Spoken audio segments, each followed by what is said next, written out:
I'm always amazed by all these people who say that they're unhappy in their lives, and they act as if happiness is this big mysterious force that is, difficult to figure out.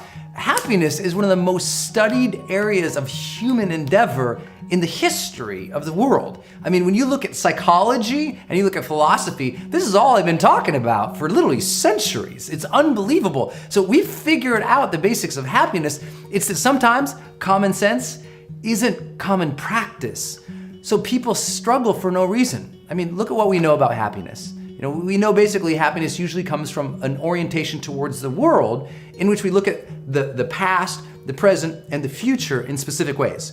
We often tend to look at the past with gratitude and with fond recollection, even if there were struggles, challenges, suffering, turmoil. We find our places in the past and we feel a sense of acceptance about the past. It happened. It's good. All things were as they were, and today they are as they shall be. And it's being okay with whatever the past is, finding a peace, an acceptance, and a gratitude there allows us to be a little more free in the present. And being in the present, what makes us happy? Being engaged in whatever we are really doing. I mean, really engaged in it, mentally engaged in what we are doing each day. Where we're challenging ourselves just a little bit, where we're finding something we're passionate about, interested in, and challenging ourselves to bring our full conscious presence to the moment, to develop awareness, right? Almost all spiritual sort of texts and teachers and trainers are always trying to help people become just more present in the moment, more accepting of the world as it is, but here. The power of now stuff, right? It's like, get here, be engaged, be present with the moment. And then with the future, it's all about anticipating with excitement what's to come in the future. Even if the future is scary, even if there's still gonna be hardship, because there will be, even if there's gonna be struggle, yep, there will be too.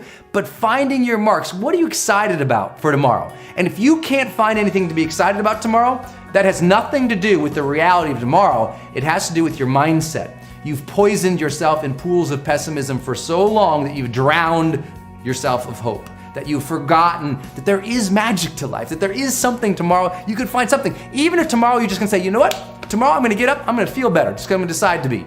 Be excited about that. Tomorrow I'm gonna go do something nice for somebody. Tomorrow I'm gonna get focused into this one project I've been waiting to do. Tomorrow I'm gonna make the damn bed. Whatever it is, find something to be excited about for tomorrow. We're not very good at understanding happiness as human beings. I think we think of, or I thought of happiness as the big stuff. It's not the big stuff. Joy is the small stuff. So those moments of joy do not need to be some big event, and they're usually not. My coffee tasted great.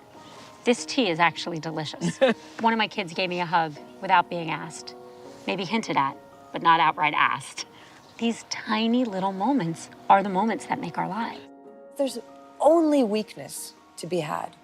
Only weakness to be had in waiting for external circumstances to alter, in waiting to win the lottery, in waiting for times to get better, in waiting for something to change at your job. It is the weakest position you can stand in, and my strength of self-accountability brings me a higher level of joy than anything else in the world.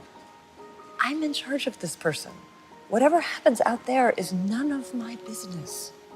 I'm in charge of this soul that was given to me to take care of, and I accept 100% accountability for this soul. Most people believe that if they work hard, they'll be successful and happiness will follow. And you say that model is now broken.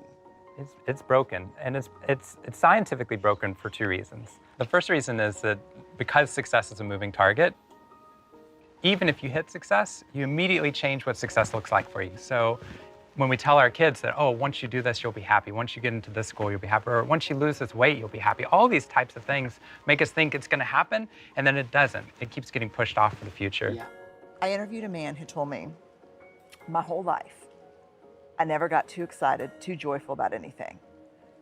I just kind of stayed right in the middle. That way, if things didn't work out, I wasn't devastated.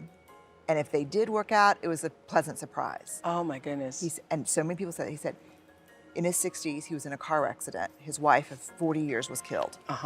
Wow. And he said, The second I realized that she was gone, the first thing I thought was, I should have leaned harder into those moments of joy, because that did not protect me from what I feel right now.